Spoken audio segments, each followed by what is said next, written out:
Welcome, everyone. Thank you for joining us for today's webinar.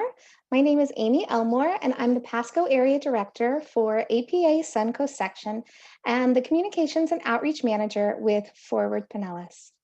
And today we're talking about to Zoom or not to Zoom, taking kind of a deep dive into some pros and cons of WebEx, GoToMeeting, Microsoft Teams, and of course, Zoom. So just a little housekeeping before we get started.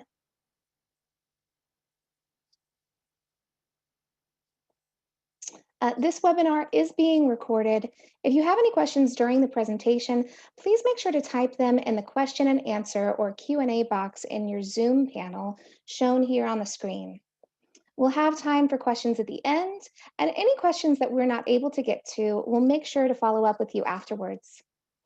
If you have any technical issues during the presentation, please email aryan@forwardpinellas.org, and someone will contact you as soon as possible. So we've gathered some amazing presenters today. We have Dr. Whitney Elmore with the UF IFAS Pasco County Extension Director, who will be talking with us about her experience with WebEx. And we also have Stephanie McQueen, our APA Florida Suncoast Section President and Senior Planner with HDR, who will be sharing tips on how to use GoToMeeting. Braden Davis, a transportation planner too with AECOM, will also be here to talk about Microsoft Teams. And Casey Kersey with AECOM is here to answer some questions as well. And finally, Sarah Caper, our principal planner at Forward Pinellas, will talk about her experience with Zoom. You know, this extensive need for virtual platforms really just began this year for the most part. And we've all had to learn some of these platforms extremely quickly. So today we want to talk through just some of the challenges that we faced with these virtual platforms and some opportunities that we've been able to have with those as well. And we're going to leave you with a sort of toolbox of lessons learned that has helped us in the past, and we hope will be able to help you too. So before we begin, I'd like to take a quick poll and just ask our audience, which platforms have you used in the past?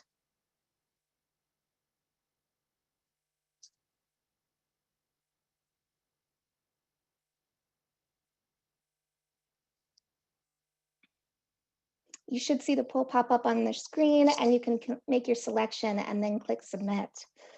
So excellent. It looks like we've got quite a few GoToMeeting users as well as some Zoom users. Really, quite a few people have played around with most of the different platforms. So that's excellent.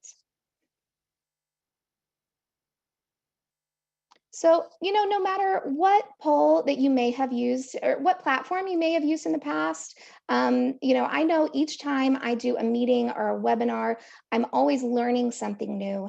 So I'm very excited to turn things over to Dr. Whitney Elmore. And Dr. Elmore, I'll let you take it away. All right, thanks, Amy. Can you hear me okay? All good. All right, good. Thanks for inviting me to be part of your panel here. Honestly, when I was thinking about using WebEx, which I've used a lot along with Zoom and GoToMeeting, I've honestly not had a lot of problems with it. It's been very stable, been a very good platform to be utilizing, especially when Zoom has been down a handful of times. So it's actually very beneficial platform to be using, but there are some things that I just wanted to kind of bring to your attention when it comes to using WebEx, and maybe some things you might not have thought of. I saw in the poll, a lot of people have been utilizing WebEx just about as much as they have Zoom or GoToMeetings. But you do have to keep in mind a lot of the security issues with Zoom. It's not to say that all of our different platforms can't be quote unquote Zoom bombed. I've had it happen to me on Zoom. But with its extreme popularity this past year, there have been issues with security on Zoom. And because of that, a lot of folks found themselves moving over to WebEx and moving on to GoToMeetings, not because it was necessarily safer, but because it wasn't being targeted as much, because it wasn't quite as popular in those situations. So a lot of folks midway through the pandemic situation found themselves switching simply out of a security function. If you're doing internal meetings and whatnot, it's not quite as critical, but when you're doing events like this, trying to reach your stakeholders, your public, your board members or something, there were some pretty unfortunate incidences with some of the Zoom bombing. Honestly, some of the things that you want to keep in mind, though, is not just the ease of use for you as the customer. And again, WebEx looks different, but it doesn't feel that much different than Zoom or any of the other platforms. Really, I found GoToMeeting to be quite a bit different in feel. It looks very different, but it has the same feel. It's very user friendly. But really what we also want to keep in mind is on the end user. What do they need? What's easy for them in terms of functionality, and what kinds of devices might they be working off of? A lot of people these days are working off their cell phones, even from a professional standpoint. So some of these platforms don't translate as easily over to a phone app compared to a desktop app. I found WebEx to work just as well and be very, very similar on phone compared to a desktop app. So no issues there. Other issue that you want to think about is just the availability of the components and of the service that you need. Is the particular platform widely available? And with WebEx, it is very available. You can get a free license. A lot of organizations, county governments have also bought into the actual license so that you have more functionality. But honestly, a free version works very, very well when it comes to WebEx.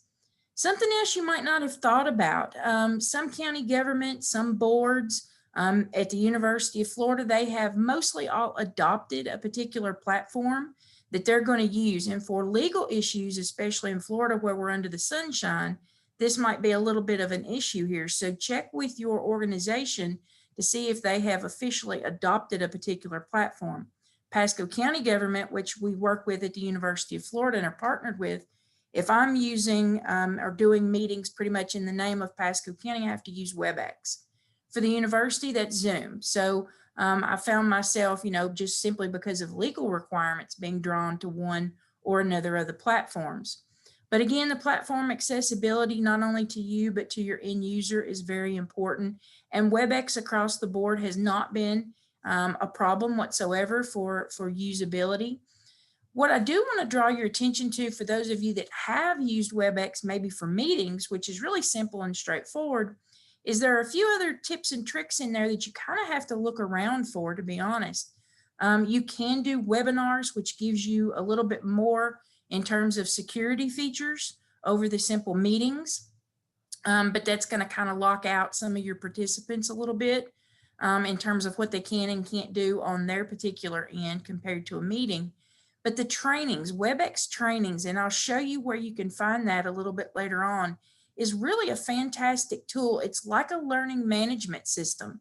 If you know, when you were in college or something and you were taking online classes, to where you can actually run not only meetings, but large events and conferences. You can do trainings and breakout sessions for a series of classes, even if you were doing, say, professional development for some of your folks and you wanted to do a series of classes. So it's a really neat tool that I've honestly not been seen advertised anywhere. I kind of stumbled across it myself.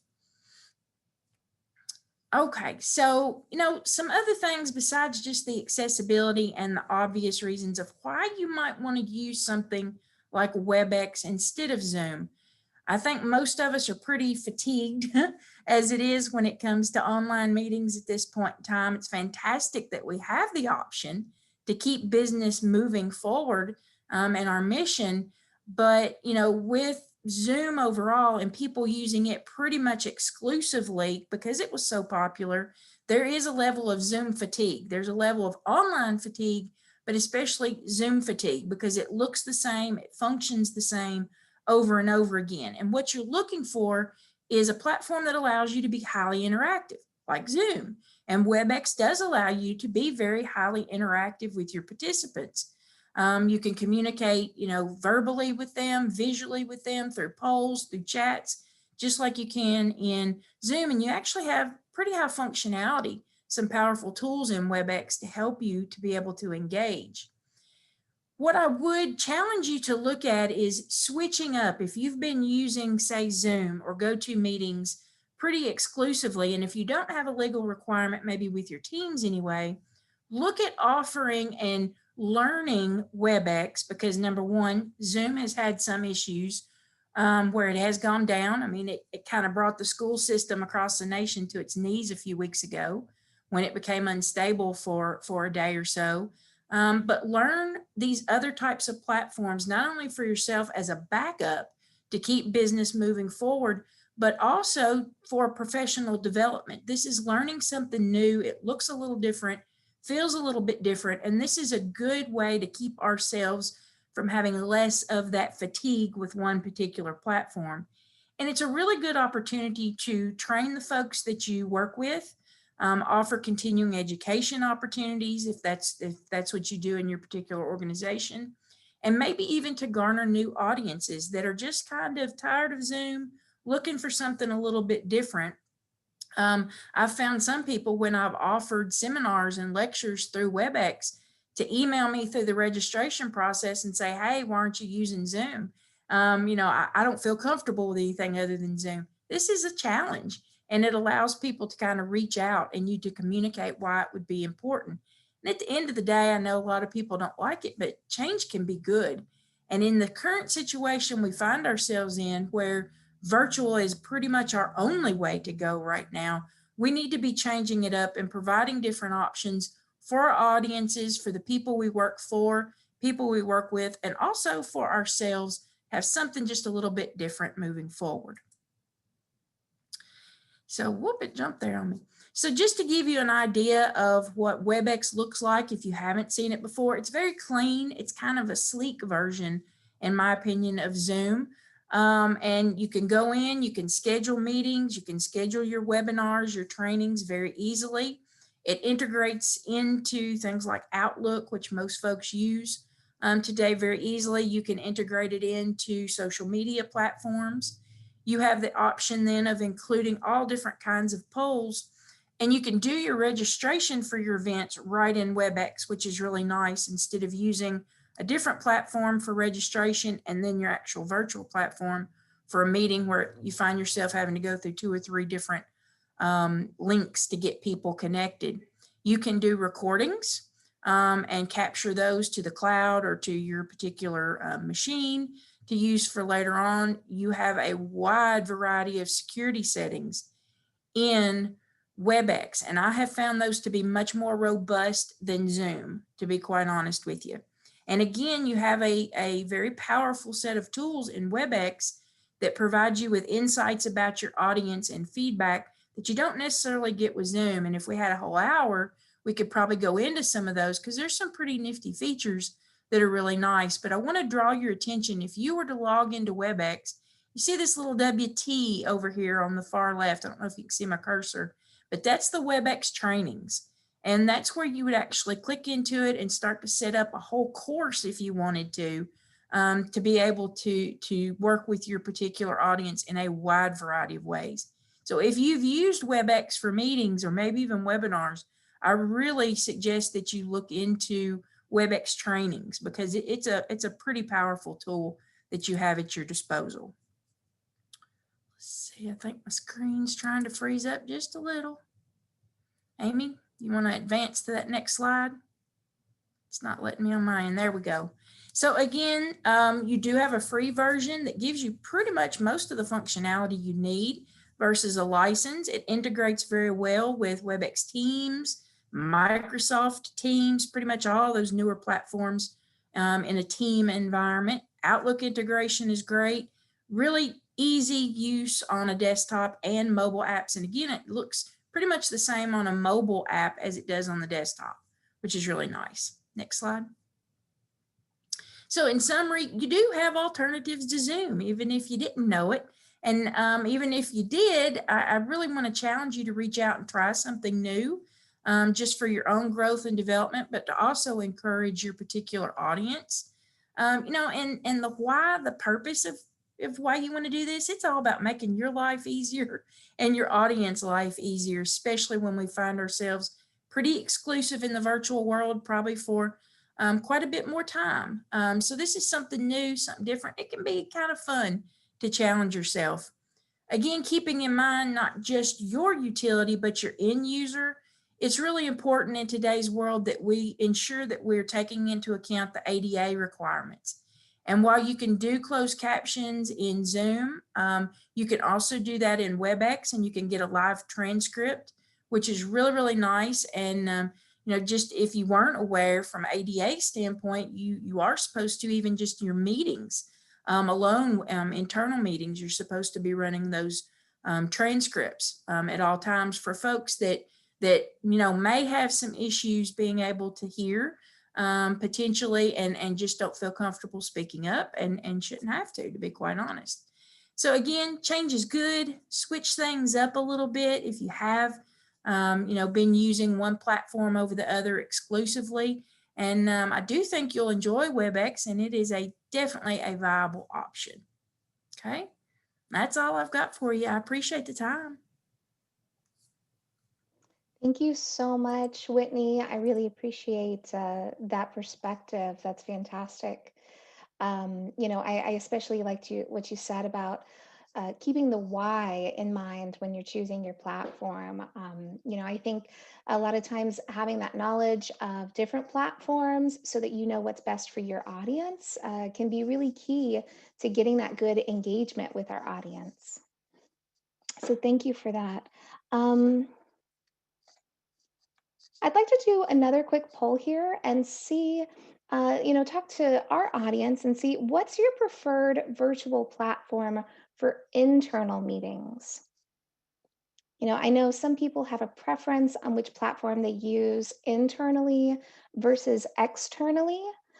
Sometimes one platform is used over another. Excellent.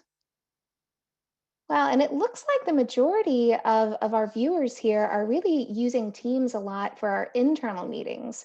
So that's really interesting. Fantastic.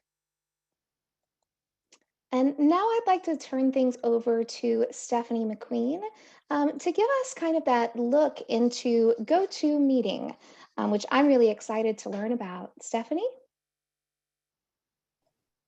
There we are. I clicked all the appropriate buttons. I'm still, as we all are, I think this is why this is such a helpful discussion that we're all having. Is it's been a year where we're jumping from platform to platform all day long. In my case, I am on a Zoom meeting, I go to a WebEx meeting, I'm on Teams, and then probably the one that we all have maybe the longest track record is with GoToMeeting, or as what I have learned is it's actually, many of us are now using GoToWebinar. So there's two different platforms. Let me see, I am also having trouble advancing, but let me give this another shot. Do you want to request control? That's probably a smart move, thank you. No worries. Again, still learning. Every day. Every day. Nope, I think it still hates me, Amy. Sure, just say next and I'll be happy to advance that for you. All right, go ahead and next, please. So as I was saying, we all call it, I think the kind of basic generic term is a GoToMeeting. And those are really the internal meeting platforms. So you can have, I mean, it used to be smaller amount of participants. I think it's about 150 to 250, depending upon your subscription package now. This is, what people use for quick coordination. You send somebody a link, like you don't have to register. It's really easy and simple to join into a GoToMeeting. You can share documents, you can control screens with other folks on the meeting. There is limited interactivity though, so there's not really polling or any of the survey components that you would have in like a meeting that would be outside facing to the public. You can chat, but there is limited reporting as well. It's not intended to be like recorded or have all that detailed analytics that go behind it.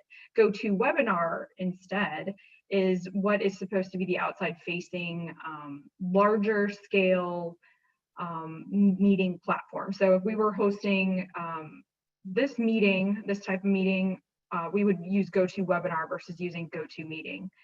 And this requires some pre-planning and scheduling. You need people to sign up, provide their email, and then once they register, they'll get an email link to it.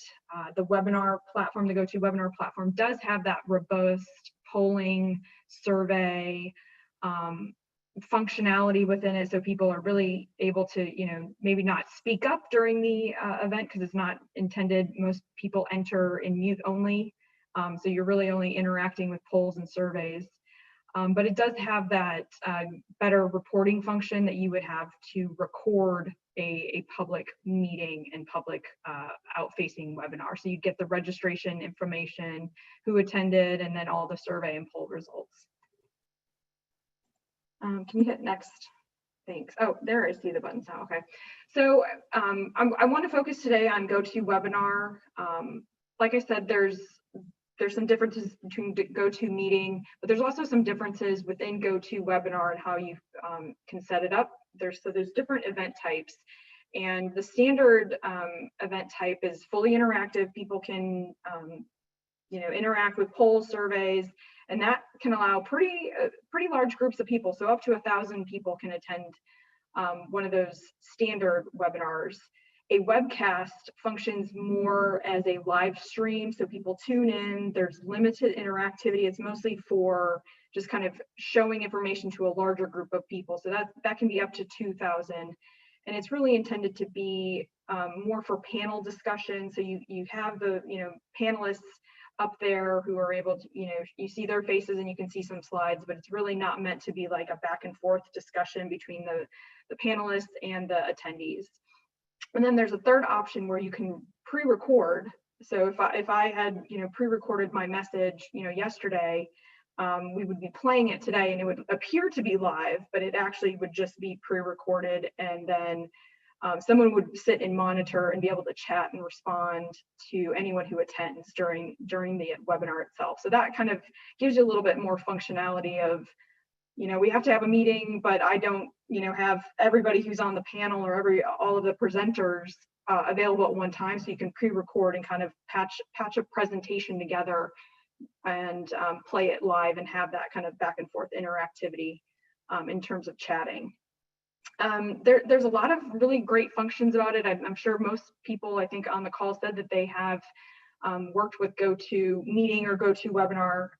You probably didn't even know which one you were on, honestly. I did not know for the longest time myself.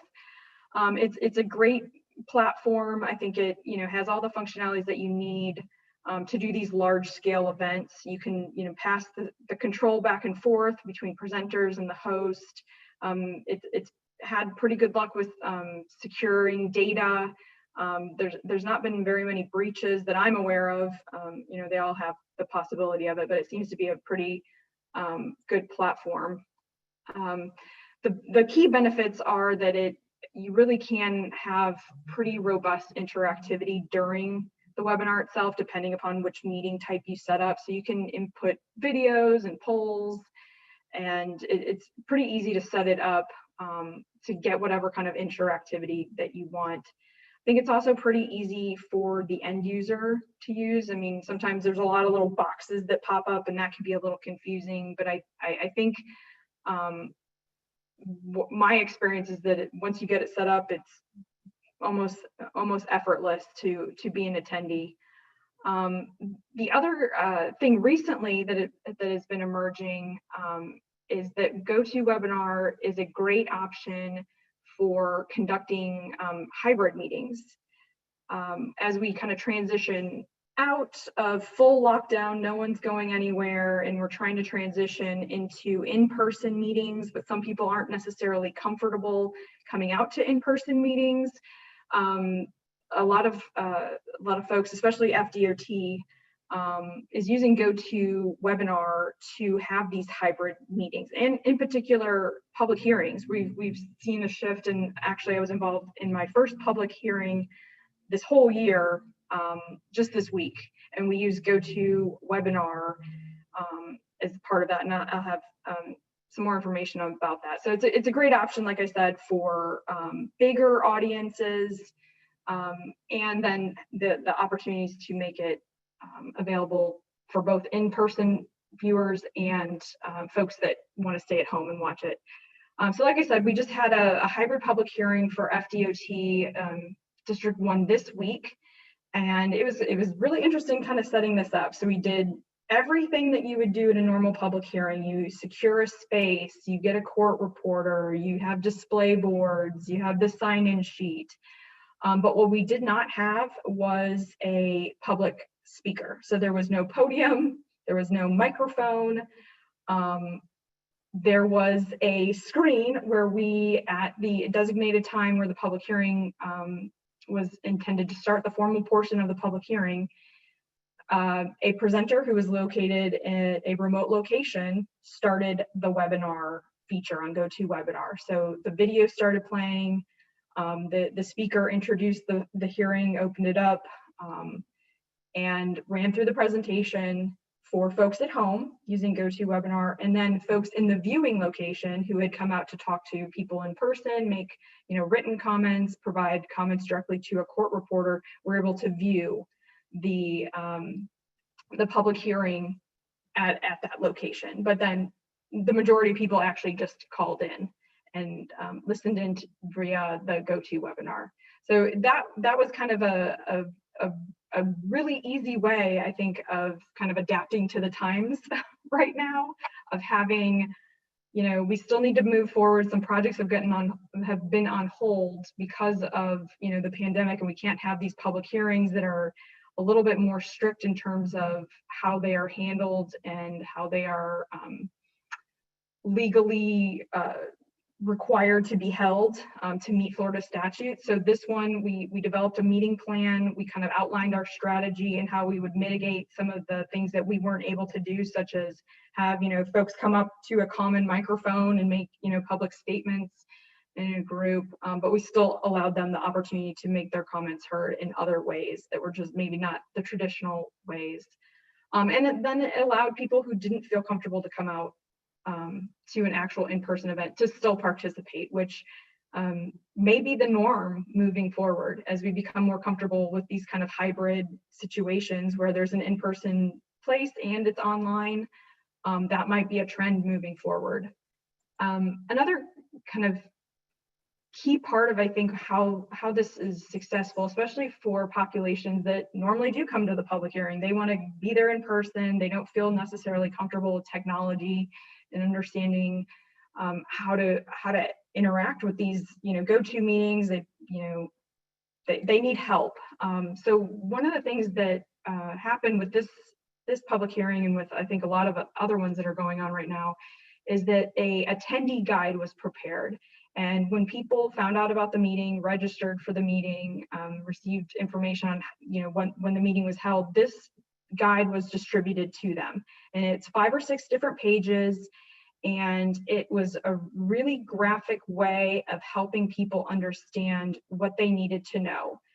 They could understand that you can view the meeting online. If you don't want to come to the in-person meeting, you can come to the in-person meeting, or you can just call in to the meeting on your telephone. So that is also another great function, is if people don't feel comfortable, on the computer, they can still call in, and then there's a way for the meeting host to provide them all the meeting material. So there was a link to the presentation itself that they could download, or if there's another accommodation where they don't have computer access, that we could provide them the materials in another way, sending it to the mail, because places are closed right now. Like we didn't actually even put materials in a public library or at the FDOT site like we normally do, all the documents, because they're closed.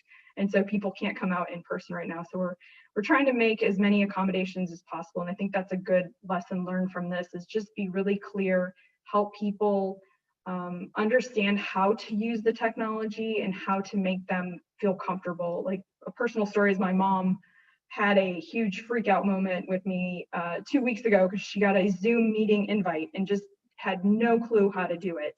And I think just providing this kind of guide on how to do it to people who are, more likely than not have never done this before in their life. That's a good lesson learned of just be really, really clear with how to do things, and then people will figure it out, and then they'll know also who to reach out to if there's a problem, and they won't feel unlikely to participate because they just feel overwhelmed with the technology. So I think that's a great lesson learned for this kind of meeting. Moving forward, I think we'll see a lot more of these hybrid meetings, and I think the GoToWebinar platform makes that really easy for participants to use, and it's a great platform for larger events in particular. And that's all I had. Thank you.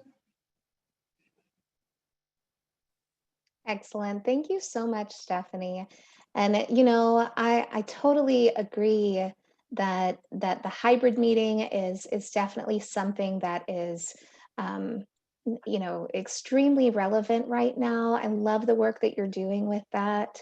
And also making sure people feel comfortable and are, having these handouts, the guides are really wonderful.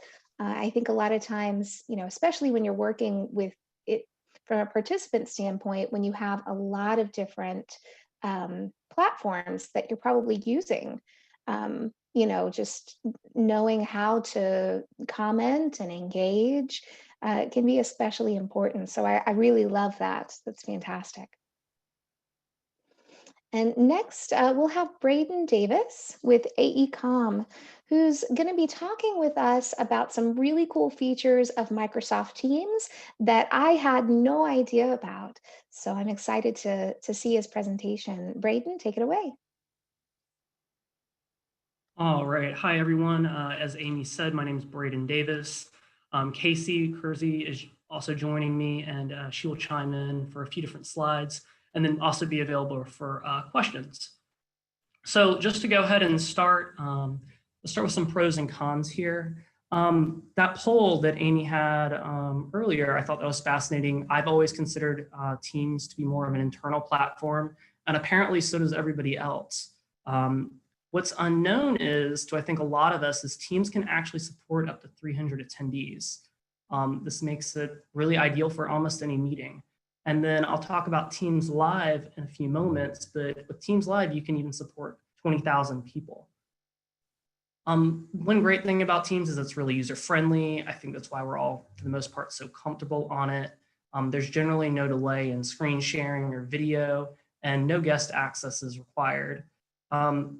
Also, another great thing is if the host, for some reason, runs into technical difficulty and for some reason has to leave the meeting's still going to go on with or without the host until they're able to join again. File sharing is very easy. The download time is a bit of a negative. It can be awfully time consuming to download a file off of Teams. There is the personal chat room like the other platforms. And then another great feature is just the multi-access of it all, whether you're doing the desktop, the web, the mobile app. Obviously, the desktop version has the most functionality, but you can certainly do a majority of the items through the mobile app. All right, moving on to some cons. So this is really going to depend on how your agency has their call-in options set up. Some agencies subscribe to a lesser version of Teams, which you don't get a general call-in number to be able to call in off your cell phone. So if you run into any type of technical trouble on your computer, there's no other way for you to join the meeting by calling in. You essentially have to reboot your computer and say a prayer that everything's going to work out okay. And also currently there is no registration for security. I know Whitney had mentioned that earlier. And the attendee list they're working on, they're trying to generate a better way of summary reporting who was actually a part of the call, what happened during it, and we still don't have breakout rooms yet. That's also hopefully going to be released at the end of the year. Like I said earlier, different agencies have different versions of Teams, and unfortunately, video generally requires a lot of bandwidth, which lessens your ability to customize. I've run into that issue at home when I'm working from home. If everybody's using the video chat, it's rather difficult. And then audio can sometimes be spotty as well.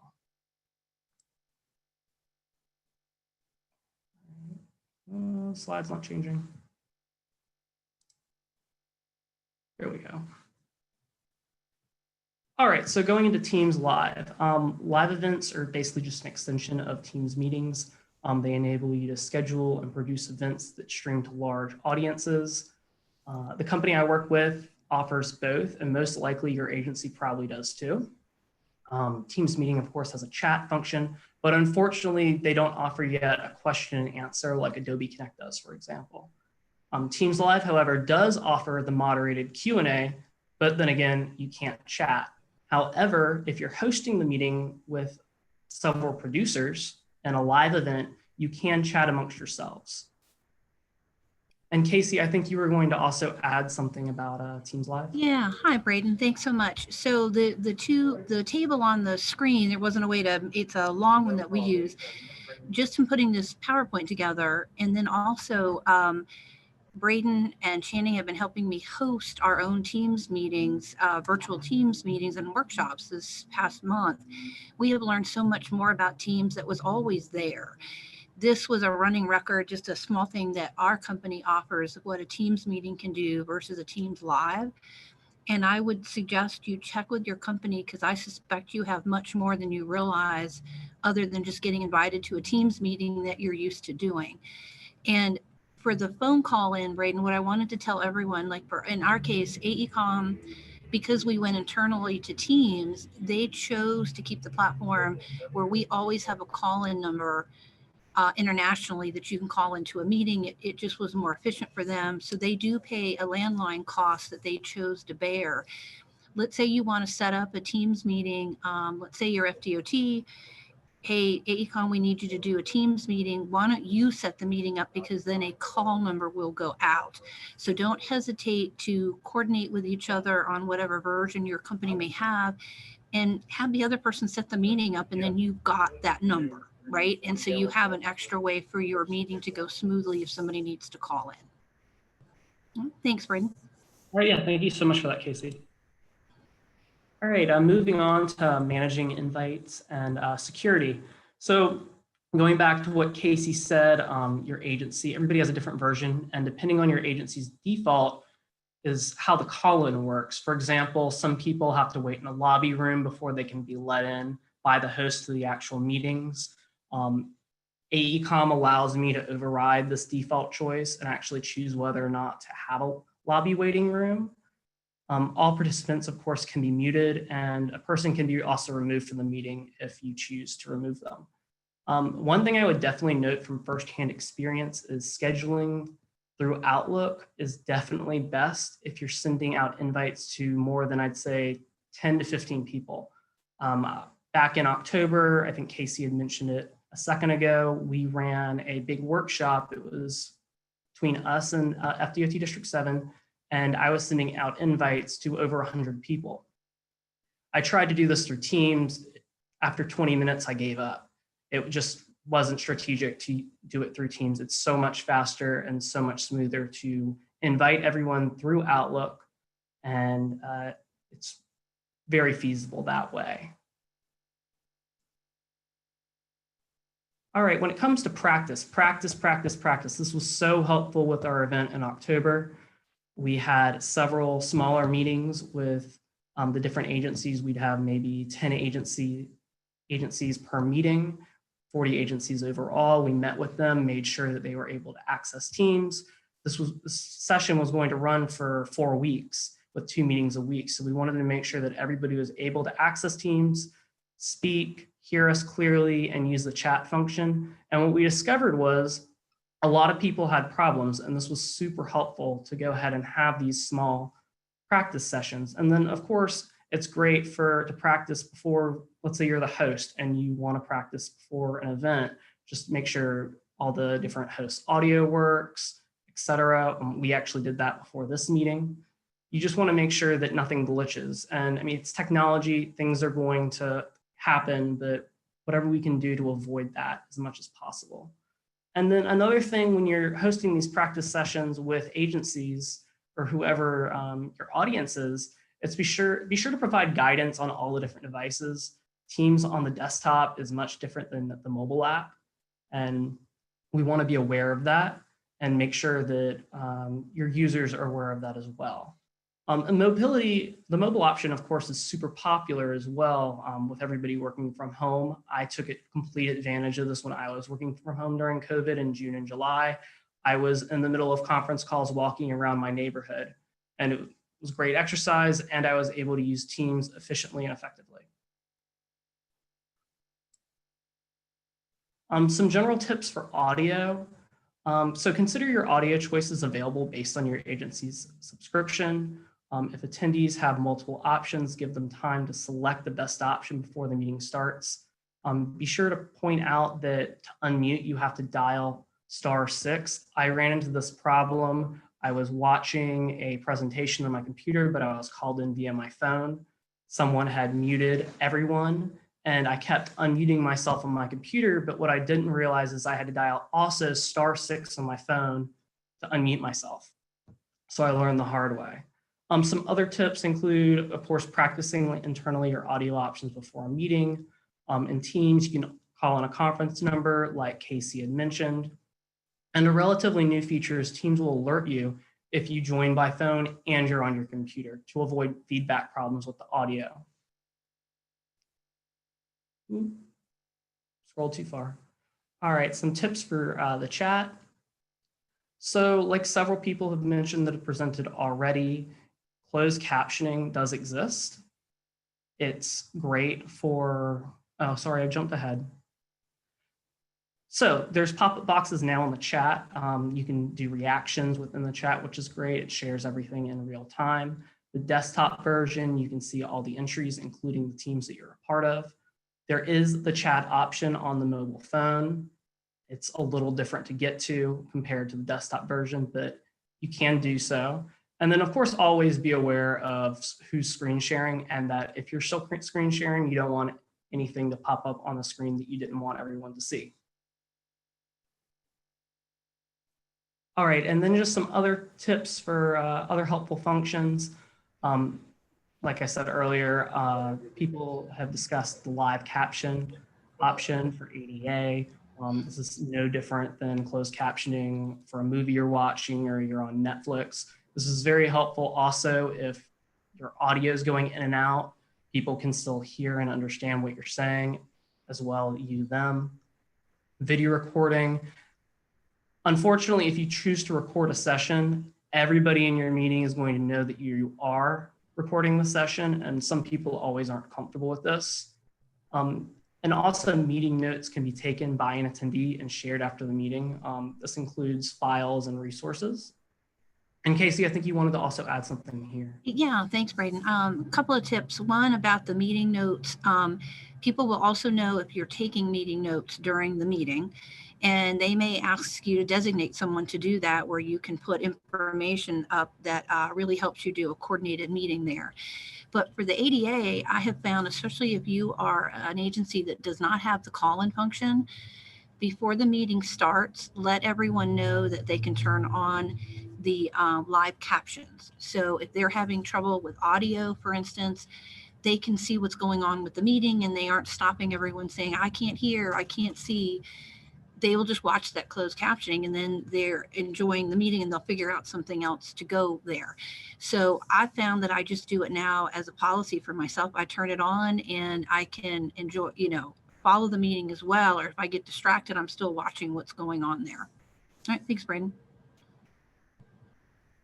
Perfect. And just to kind of wrap up, of course, be sure to check with your IT staff on all the potential functions you have for the platform. I think we all just kind of assume a set list of things that each can do, but in fact, they go far beyond that. And then you might also want to just consider hosting a lunch and learn either when COVID ends, or I've even heard of some companies giving their coworkers a stipend and doing a virtual lunch and learn from home. And then, of course, you can always find additional resources through Microsoft on the web. Thank you, everyone. Thank you. Thanks, Amy.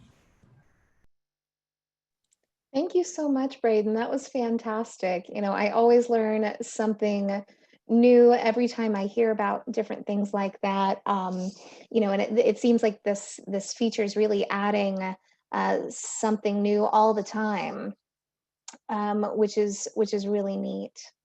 The Teams Live section is especially interesting, so I'll definitely have to look into that more. We've got one more poll for everyone, and we'd love to know what is your preferred virtual platform for public outreach? And maybe it's the same one you use internally, or maybe it's something a little bit different.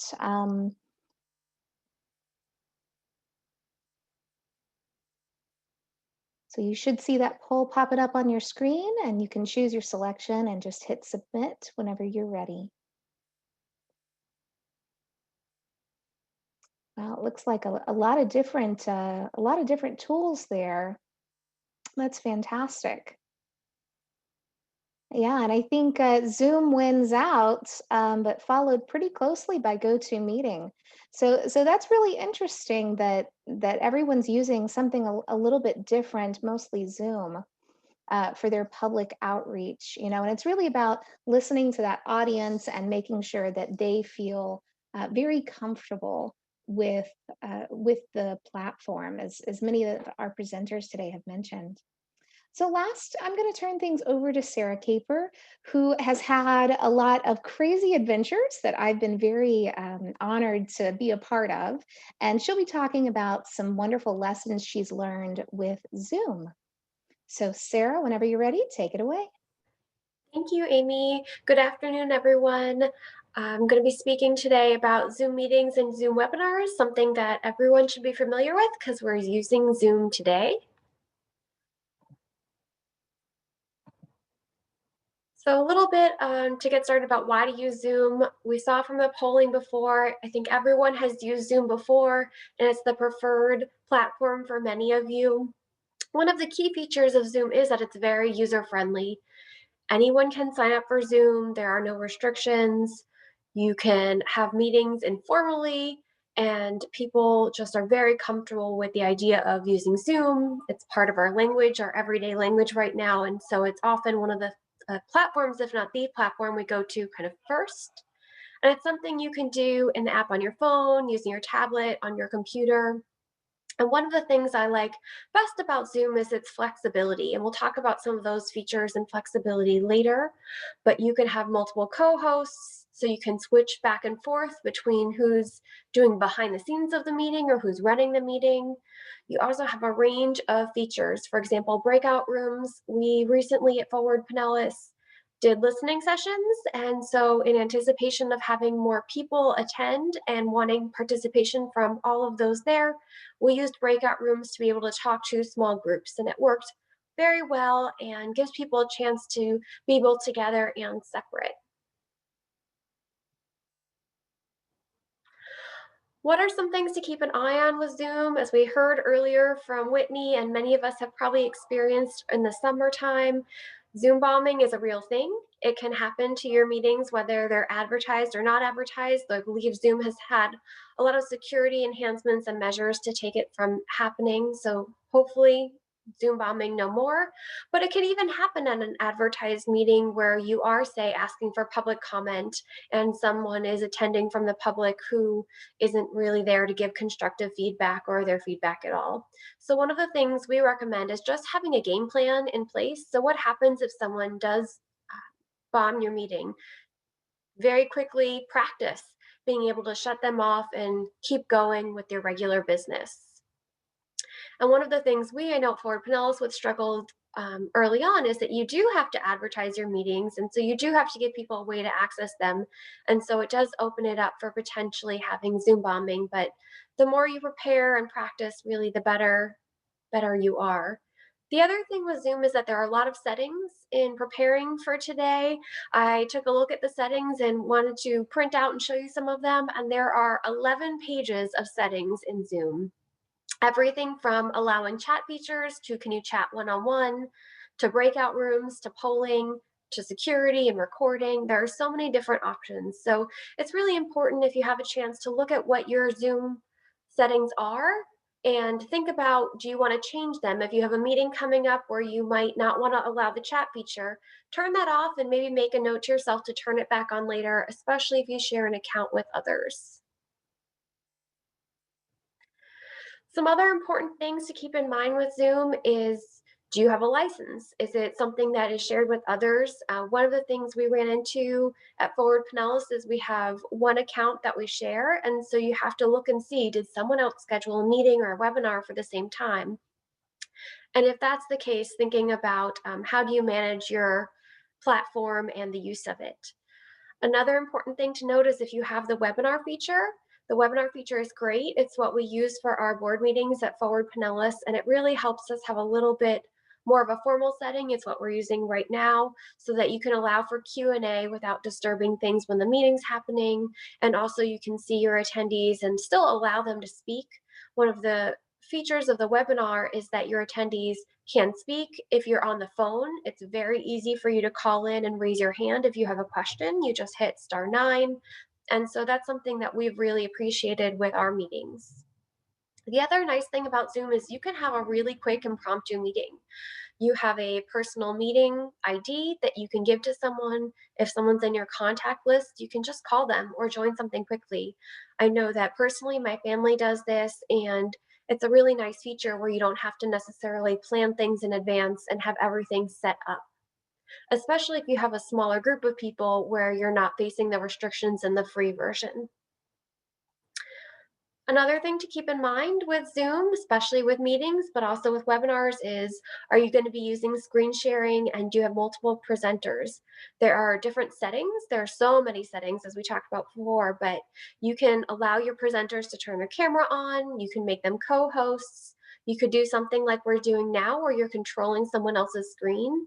Now, we've seen with practice, sometimes it works, sometimes there are hiccups along the way, but it's very nice to have that ability where I can control someone else's screen, they can control mine, and being able to set security parameters around that so that not anyone can do it, but that you have those restrictions set in place.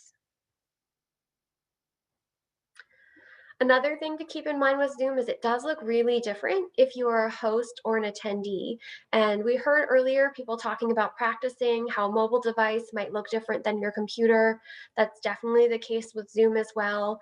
For our committee meetings, especially when Zoom was starting, we had some tips that we sent out. For example, here on the slide, you could see how to raise your hand and how it looks different based on if you're on your phone, if you're on an iPad, your computer. And so giving people guidance on how they can raise their hand or participate in the meeting is really important so that people feel comfortable, along with setting some guidance on how you might be able to unmute yourself or mute yourself, the video feature, if it's going to be used or not, so that people are comfortable and know what kind of expectations to have going in. And it also varies if people have experienced meetings or webinars before. There might be some confusion if you're only used to Zoom meetings to go into a webinar, but the more we can get people comfortable with it and allow our participants to feel like they know what they're doing, we found the more participation we have. And how do you learn more? I found that Zoom has great resources and support. If you just look on their website, they have a whole list of things and very clear instructions on how to walk through them. I find that we use this all the time. We do practice sessions before meetings or other events. And when we're doing a practice session, sometimes someone asks you, how do I do this? And if you just look in Zoom, a lot of the times the answer is there for you already. And then related to that, the importance of practicing, as we heard before, there are always new things to learn. And we've done sessions where we just have some of our staff together and try out new features, see how they work. And then we're able to feel more comfortable using them when we're at an actual meeting. And with that, I'd like to thank you and turn it back to Amy.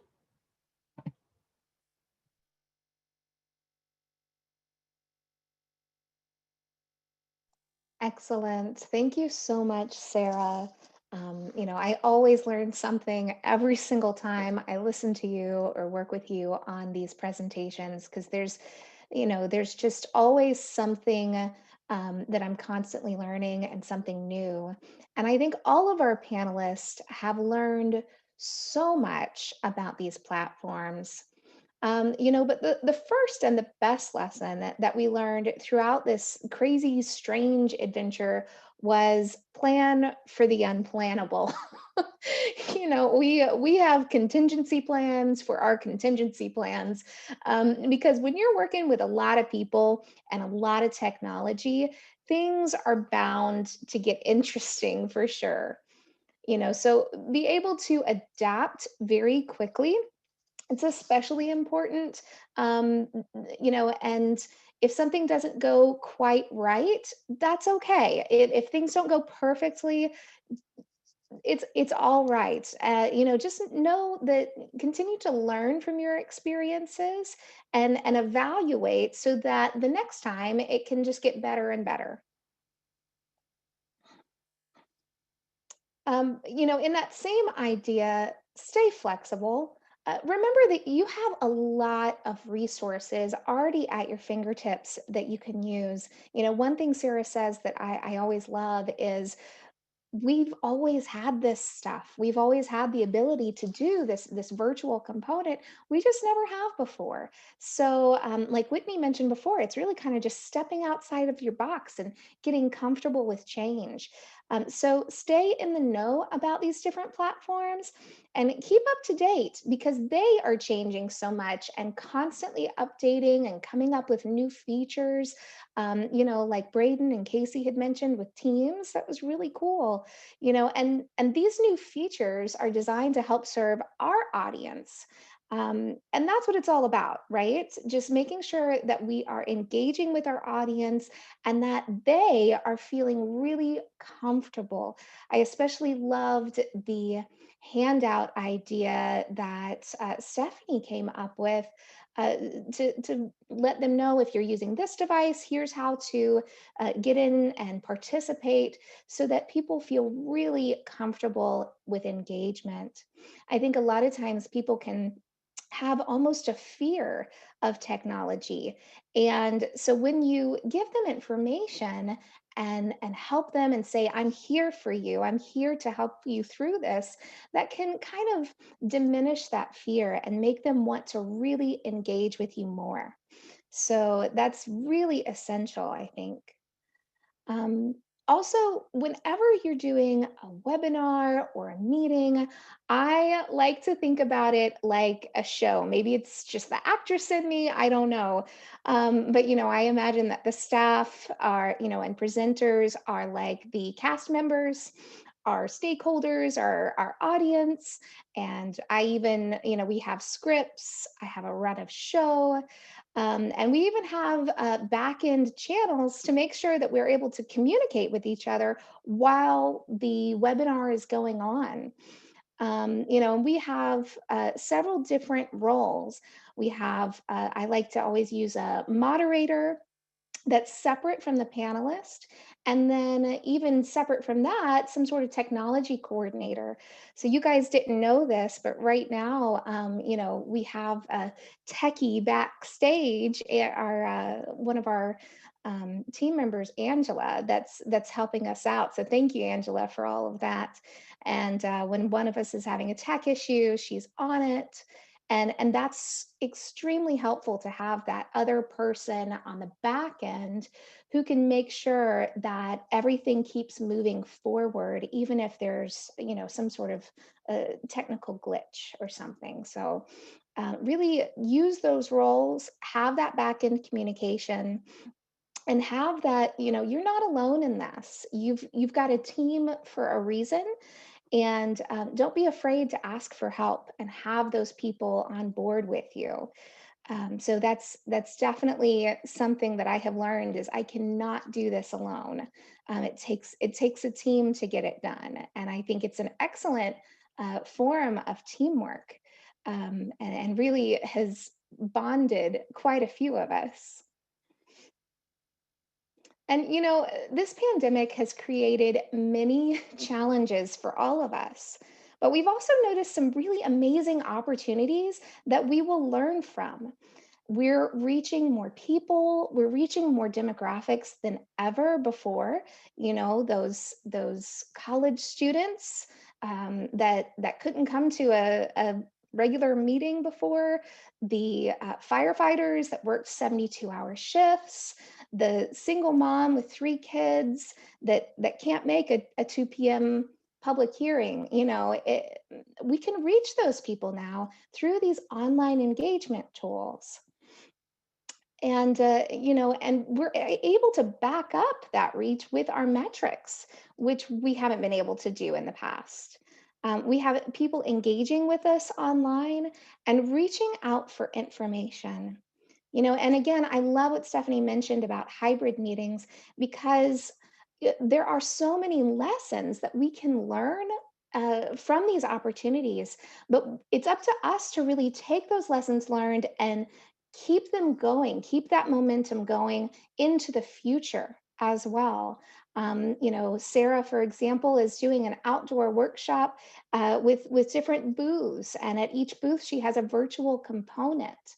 So, using these lessons and using these different platforms that we have and that we're learning how to use, keep using them, keep growing with this, and don't stop, even if you don't necessarily have to have them anymore. But I think the biggest lesson that all of us on the panel really agreed with was to give everyone, including ourselves, just a little bit of grace. And just remember that we are only human and we're doing the best job that we can. Casey has a great story about, a national meeting, and someone wanted to present, and she got on to try and present something, and her kid starts yelling in the background, and she was very embarrassed, and another person popped on and said, "It's okay, my kid's in the background too, don't worry about it."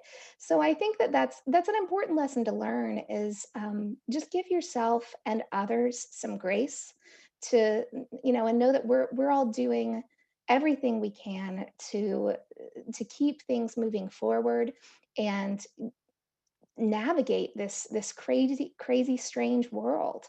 And hopefully this information at today's webinar will provide you with some tools in your toolbox so that you can move forward and feel comfortable reaching out into your communities with all of these different platforms.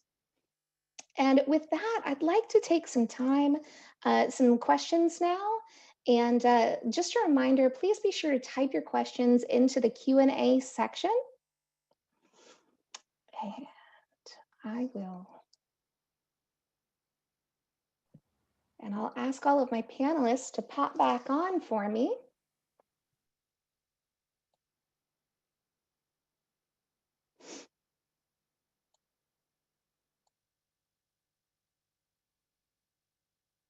Fantastic. Thank you so much. Excellent. So let me just get things started here as everyone's kind of popping back on. So the first question we have here is for Whitney. Have you ever used the breakout room feature in WebEx? And if so, does it work similar to Zoom? Yeah, I have actually. And it does, like I say, the look is a little different, but the feel is incredibly similar to Zoom. So I encourage you, again, you'd have to practice with it where you feel really comfortable, but it's very easy to navigate, to be quite honest with you. So honestly, I've probably found some of those types of kind of special features a little bit more, my speed than Zoom even. I mean, Zoom is easy to use and easy to navigate, just, clicking around and looking, but I've just found I'm a little bit more comfortable with it. And it may be just my age. I'm kind of in between those folks that are digital natives and folks that are not at all. And maybe it's just a little bit more comfortable for me, but I found WebEx to be just as straightforward as Zoom, if not more. Excellent. Thank you so much. And I guess one of the other questions we had for Stephanie, and really for any of our panelists, is what's the best lesson that you've learned doing hybrid meetings? And can you talk about that a little bit more?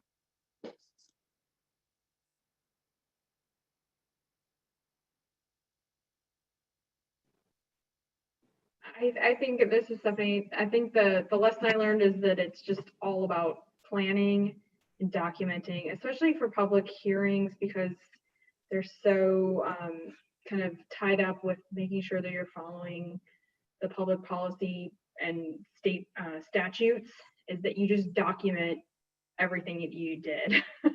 And we developed a meeting plan that was reviewed. This is an FDOT project, but it would be similar to any other public hearing. It was reviewed by the district secretary, and then I think it was also reviewed by folks at central office. So just if you're proceeding on the path of maybe modifying what we would typically do for a public hearing according to a PD&E manual or the state guidance, just document what you did. Say, this is why we did this, get everyone to review it beforehand, have a really great plan for, somebody can't access it online, somebody can't call in, somebody can't do this, like, we're gonna print the presentation and we're gonna mail it to people, we'll drop it by your house, like kind of have all these other accommodations in mind when the technology doesn't work for everyone. And it's not an answer for all situations, but I think having that plan in mind and having a backup plan and then having a analog plan that would have worked in 1982 is another lesson learned, I think. Excellent. And Sarah, I know you've also done a lot of hybrid meetings. Can you tell us about maybe a lesson you've learned with doing hybrid meetings? Sure. One of the lessons I've learned with hybrid meetings, kind of two parts. So one is to have, as Amy mentioned before, some kind of back channel or way of talking to the people in the room.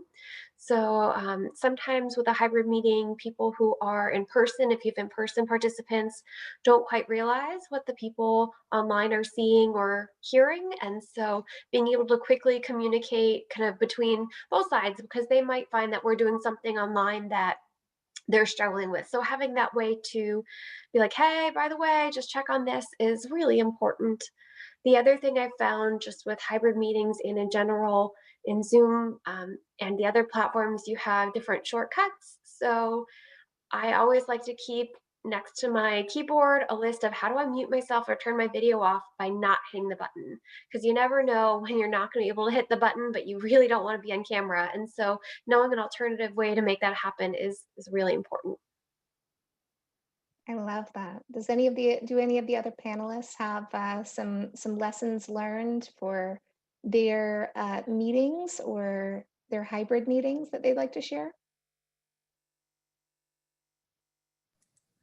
I think one of the things, again, one of those other roles that you were talking about earlier, you've got a moderator and you've got, your tech person is, especially when you're doing the hybrids, and if you're using just the chat feature or the Q&A feature, to have somebody that's really focused. Make sure you determine, is it the tech person or is it the moderator that's going to be in charge of repeating the question, which is important, that comes through on chat or Q&A if you've got live folks in the room especially.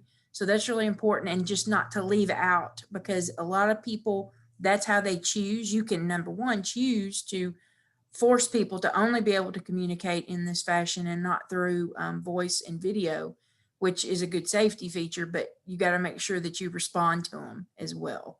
So and people enjoy, communicating that way behind that screen with some anonymity. So just make sure you're not leaving those folks out. Hey, Amy, this is Casey, and it'll show you I can't figure out how to ask my own question, and I'm a panelist, so I'm going to ask it out loud. For everyone on screen, and then as I would love to do a session on the sunshine laws as we learn this virtual world. And we're all trying to struggle with, documenting what happens. Just to put on a meeting like today to us is fascinating, and we're feeling very successful with this and having participants. But the truth is, I don't know all the sunshine rules of what would constitute commissioners being on a meeting, maybe where more than one commissioner joins, or Sarah, you've been running the MPO board meetings. I would love a session on that as we all together figure out the best way to use the virtual world and still meet those sunshine laws. Absolutely. So I don't know if that's a question or just a plea. Is that a plea? Yeah. Okay. Yeah, absolutely. I think the sunshine laws is definitely something that we all have to take into account whenever we're doing meetings. And it really is usually kind of when two or more are gathered of our politicians, we have to be very careful of, does this go under sunshine laws or not? I know having someone on staff, having a legal person on staff to kind of help navigate through that has been essential, at least for me, to ensure that everything that we're doing is compliant with sunshine laws. I know, Sarah, you've also had a lot of experience with sunshine laws in the virtual world. Do you have anything specific you wanted to add? I would just say, kind of going along those lines, that every government is a little different in Florida when it comes to sunshine. We all have the same basic idea of what the sunshine law is, but it's always important to check with your legal representative on their interpretation of it and what they think is okay or not, because we might find that something in one place is handled a little differently than a different place, especially when it comes to boards and advisory committees and councils. There's just so many different ways of handling things that it's really important to know the rules and understand what you want to do with the meeting and what's allowed before you go into the meeting. Yeah, that would be great, because that even comes into reporters. The example that Amy gave was there was the national census presentation back in June, and it was all the reporters waiting for their turn to ask questions of the census and how they were going to handle it as COVID went. And a female reporter out of Seattle, it was finally her turn, and sure enough, her children just decided they were going to be heard, right? And the man running the thing was very good to say, take a breath. We will all wait on you. We're all in this together. He showed such grace with a national audience. But that brings in the thing about reporters also, you know, the ones that are always waiting after our board meetings and our committee meetings to ask questions. How do they play into our virtual world? So some ideas for Amy to put together down the road, because you don't have enough to do. You bet. I love that. And you tell that story so much better than I do, Casey. I love it. Another question I'll bring up, someone said, I use Teams mostly for internal meetings right now. What do you suggest that I do if I want to get started using external meetings? How do I get started? And I'll pass this off to Braden. Yeah, so I mean, I think oftentimes we've had several meetings like GoToMeeting crashes in the middle of a District 6 ETDM meeting per se. Oh, well, what other platform can we use? So we offer up, oh, well, I have a Teams subscription, or everybody has Microsoft Office for the most part. This is a great way of, oh, well, let's start using this platform, kind of get everyone started on something a little different. I think it's a little sparing here, a little sparing there. And overall, you just get comfortable over time. I mean, I hadn't used Zoom at all until what, June, July. I had never even heard of it. I had friends that were still at universities telling me, oh yeah, I use this all the time. And I'm like, I have literally never heard of this platform in my entire life. But yeah, I mean, That's great. Yeah. And I would add in, Braden, too, for all of you, if you have access to Teams, just start sending out the invites and getting people used to an additional platform. And it goes back to Whitney, what you're saying, and Stephanie, I'm going to go with the one I'm comfortable with. So I'm not going to branch out very often. However, we really all should be using all of them. And I think that's the takeaway. By next year, as planners and engineers, we're going to have to be comfortable with all these platforms as they all become more user friendly, just depending on which agency uses which one. So if you're looking at Teams and you have access to it, or if you want Braden and I to walk you through some stuff, we're happy to do that because we have people helping us. So if we can't answer a question, we can get help. Just start sending out the invites slowly and getting people to use it, and they'll find out that they can, right? And so it is branching out, like Whitney's telling us all we need to, but it's hard to, you know. But Yeah, Braden, I'd be happy absolutely. to help work with anybody who wants to try out Teams. yeah, for sure. Fantastic. So the next question, I'm going to throw to Whitney. Whitney, you mentioned that WebEx was ADA compliant. Can you talk a little bit more about what that means? I think we hear that term thrown around a lot, and we never know quite when to use it. Can you tell me a little bit more about how you've used that? Yeah, so, from an ADA standpoint, at this point, and a lot of us, I think it was something that was overlooked up until very recently, to be honest with you, that, when we made this big switch over to, and everything is pretty much virtual from internal meetings all the way to whatever you're doing externally with your particular audiences, we were kind of leaving out the fact that, we do have folks that have hearing issues, have sight issues.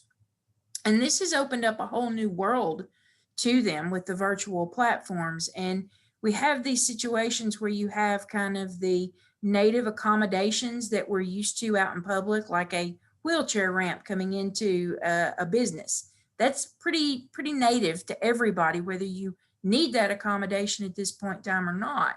But there are these things online that we're not taking into account, and the platforms are not generally set up just with their basic features to be ADA compliant. And that requires a little bit of effort on the backside of whatever platform, be it Zoom, be it WebEx, be it Teams, to go in, and you basically just have to enable that function.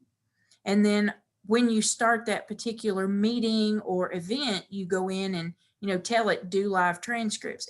It's a handy tool overall, but you do have folks that again have some hearing issues, some sight issues, or something like that, and it really is beneficial to them. But it can help us in a lot of ways too, with some of those transcripts and catching meeting minutes and whatnot as well. But that enables us to be ADA compliant. and really open up to a lot of other folks and more audiences. And again, you have people that are not necessarily comfortable and don't have to upright say, I have, a disability or a challenge, and I need this help. We need to be providing that even on an internal level, because you do have people that you work with that you may not realize have these kinds of issues as well. So, keeping that transcript running, and people can go in if it bothers them. You as a presenter or your other audience members can turn off that function very easily with one click where they're not seeing it. But you get used to it very quick, and I kind of like it myself. So That's excellent. Thank you so much, Whitney. So I'm going to toss this one back to Sarah. A question about the security of Zoom. I think right when we were doing a lot of virtual meetings and Zoom was most popular, we heard a lot about Zoom bombings and, that Zoom was not secure. And you brought it up a little bit in your session. Can you tell me a little bit more? Is Zoom secure now? Can you have a Zoom meeting and still be compliant with sunshine laws?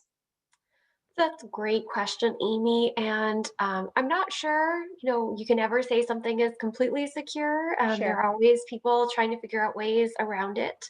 But you can in Zoom use waiting rooms if you're in a meeting. You can do something like this in a webinar where attendees aren't able to speak unless given permission to speak. You also can use passcodes to prevent people that you're not expecting from joining. All those are very helpful. Just like in a regular public meeting, you could have people attend a meeting and raise their hand and you give them permission to speak and they say something inappropriate and they really shouldn't be there. And just like in a regular meeting in person, you have measures in place where you can stop their ability to speak or kick them out somehow. It really depends on the type of meeting you have. Is it a sunshine meeting? Is it a private meeting where you're just a small group of people talking and there's no need to invite the public? But just being aware of the meeting type and those options to you, because the host of the meeting can do a lot in Zoom to stop people from talking, to kick people out. So it's really a matter of being ready if it happens. Sure. And I know we had a free version of Zoom at first, and we ended up kind of upgrading and purchasing the webinar version so that at Forward Pinellas, so that we had some of those controls on the back end to make sure that we didn't get Zoom bombed or, and that everything was secure, right?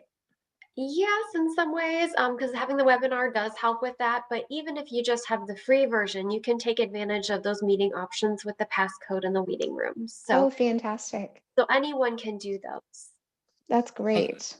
And I'll say something to it too, having been a victim of Zoom bombing way back in April when we were first really going online. I mean, I had a national audience when that happened, and it's painful. Just know it's painful.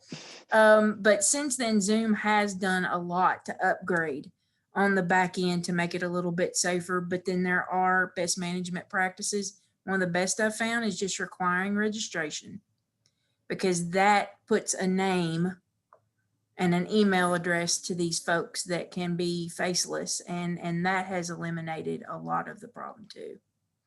Yeah, that's a great point. So Stephanie, a question I had come across for you is, does GoToMeeting require is it pretty pricey? Does it require a pricey subscription? Do you have to work through a provider or anything? That I don't know the exact pricing on it. I looked Okay. into it because I don't have a subscription myself. Is there a free version?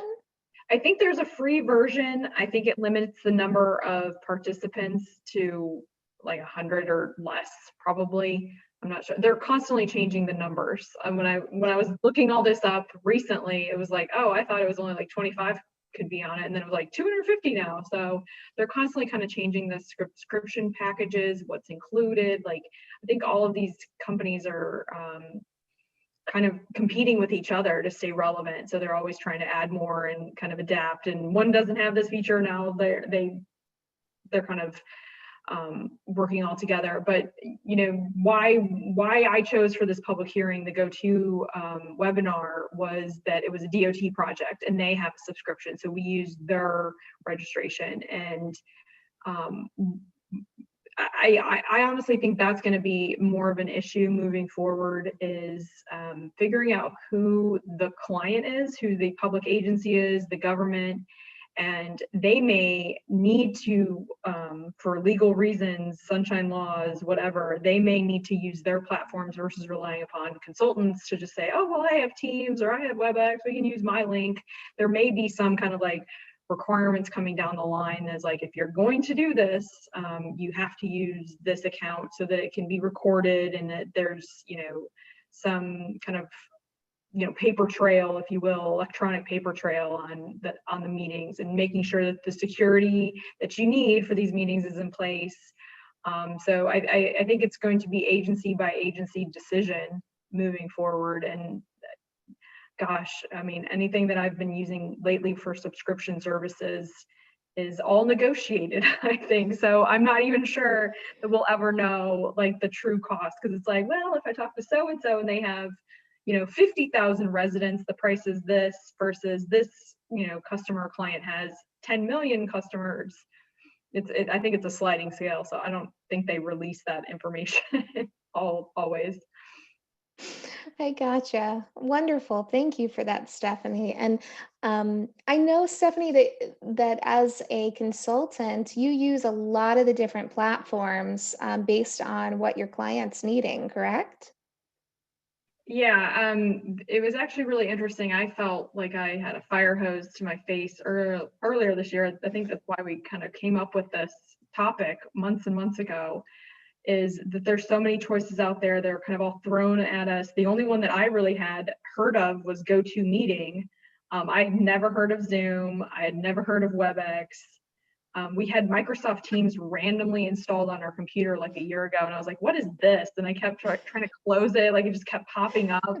It was irritating me. I was like, who needs to use this? Because we like had Skype at work. So that like, it was instant messenger that's been around since like 1997. Like we all felt really comfortable with that.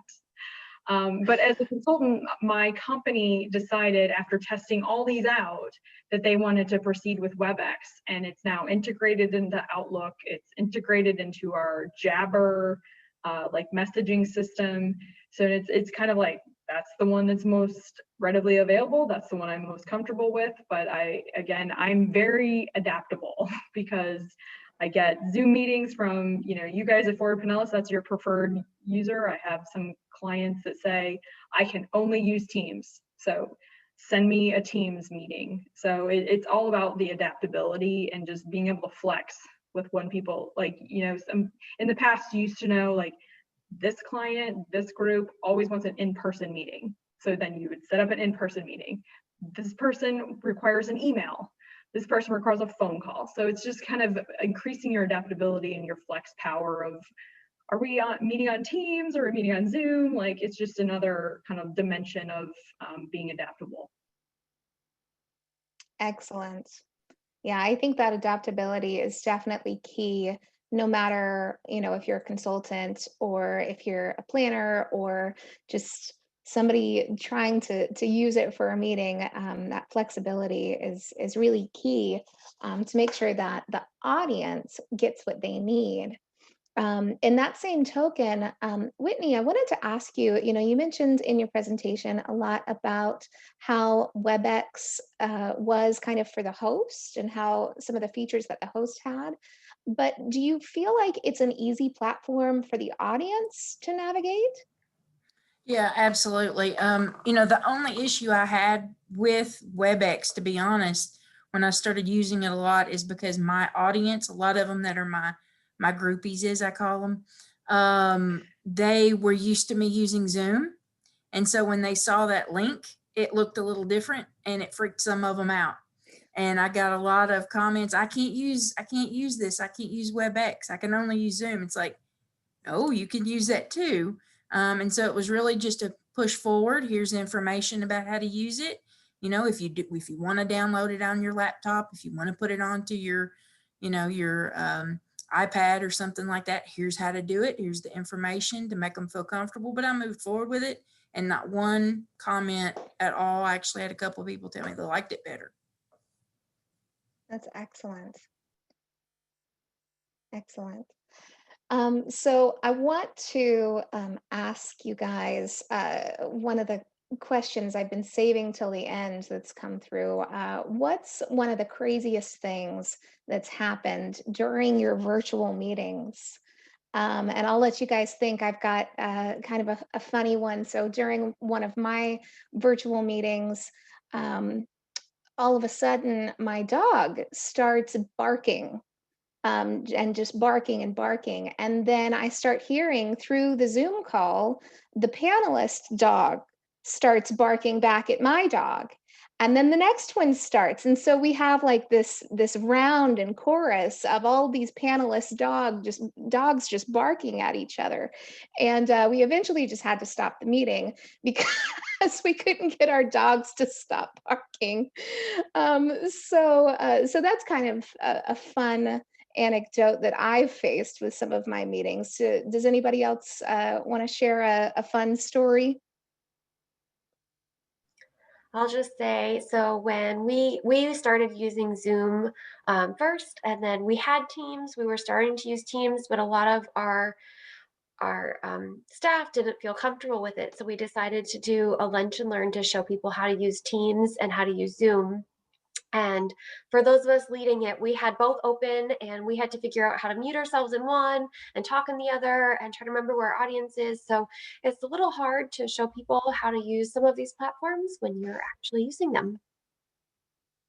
Yeah, that can get pretty interesting when you've got different platforms open, trying to navigate that.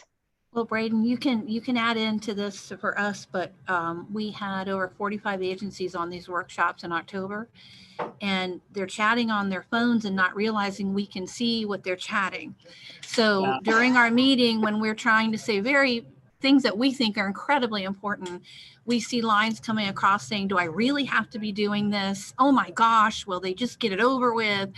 At the most critical time during your meeting. So that sharing the screen, you do want to tell your audience that we can see those chat and pop-up boxes. And at one point, I think someone said, yes, you do have to be listening to this. You realize you can't really respond to those honest comments, but they do distract you quite a bit. And that's why putting on the closed caption, everyone starts watching that and paying attention to your meeting as much as paying attention to you. So I would suggest using that some, because it's a good distraction for them when they hit fatigue. If they're not paying attention, they're at least reading what you're saying, right? So I would say the real life comments about if they're enjoying your meeting or not are a little tough to take. That's great. That's a great lesson learned. Careful what you share and use your closed caption if at all possible. Great. Thank you so much, everyone. We really appreciate you being here. Thank you to our panelists for this excellent discussion today. If you have any more questions for our panelists, or if we didn't get to your question, we will reach out to you. And please feel free to contact them at any time. If you need more information. And also, if you're not a member of APA Florida Suncoast section and would like more information, please feel free to contact me or Stephanie, and we'll be happy to help. This webinar does qualify for 1.5 CM credits, and we will email that information to you. Thank you again for joining us today, and we'll see you next time. Have a great day.